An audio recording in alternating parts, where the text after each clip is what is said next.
I have an inclination for the water. I love the space of it.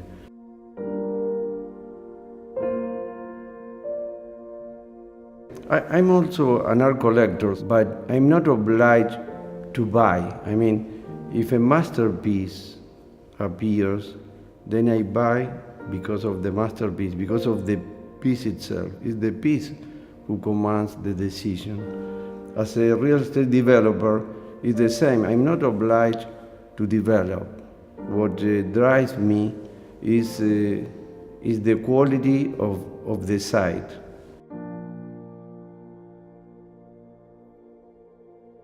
I did have two frontages of great value, and the building had to reflect those forces of nature in some way.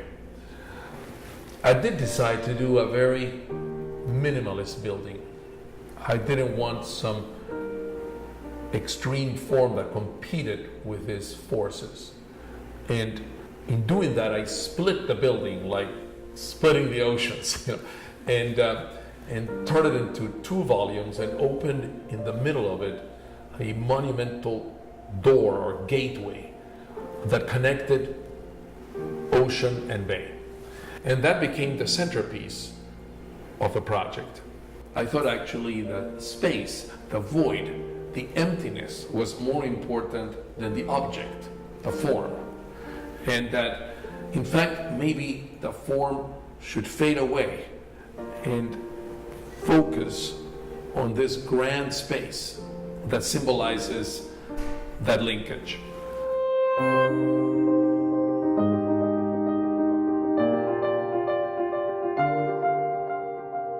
From the very beginning, this team understand what this project is looking for. They are citizens of the world. They share the sophistication and the aesthetic, the love of creation, the perception of the whole.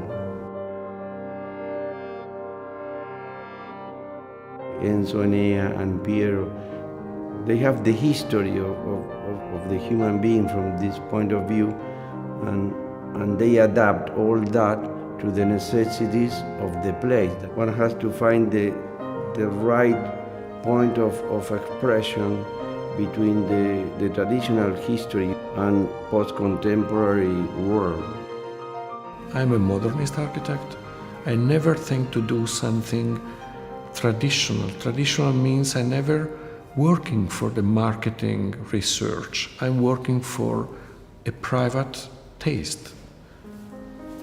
The people, they choose me because I'm in that way quite precise.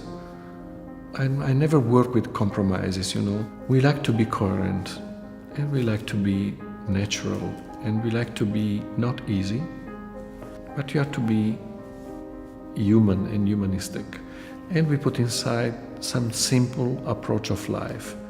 You have to increase the neighborhood, you have to increase the boundaries, you have to increase the community.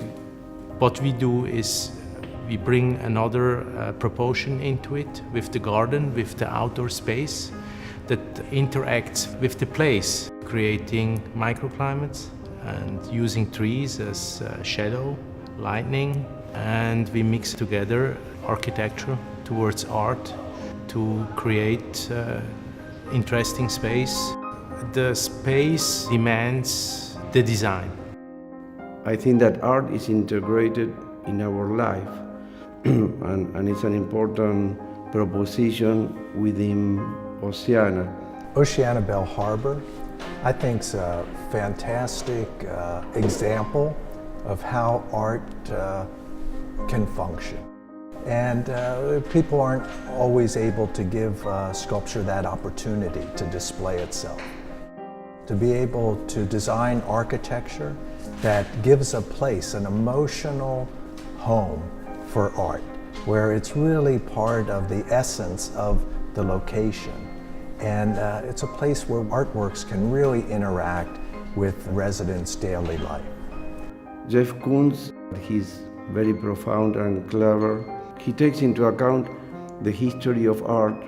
These two pieces actually are revisiting of the history of art, but with own postmodern, post-contemporary statement and individual view of art. The two works at Oceana Bal Harbour they're based in a sense of mythology of Pluto and Proserpina. This is really a symbol of the seasons and of the changing of life and the passions of life, the energy of life. But I think both of these works function very emotionally about a sense of opportunity, chance of transcendence that we have in our lives, to exploit the freedom that we have. Everything converges into a unique proposal, a differential proposal. I like to think it's not the only place to be. It's the first place to be in Bal Harbour now.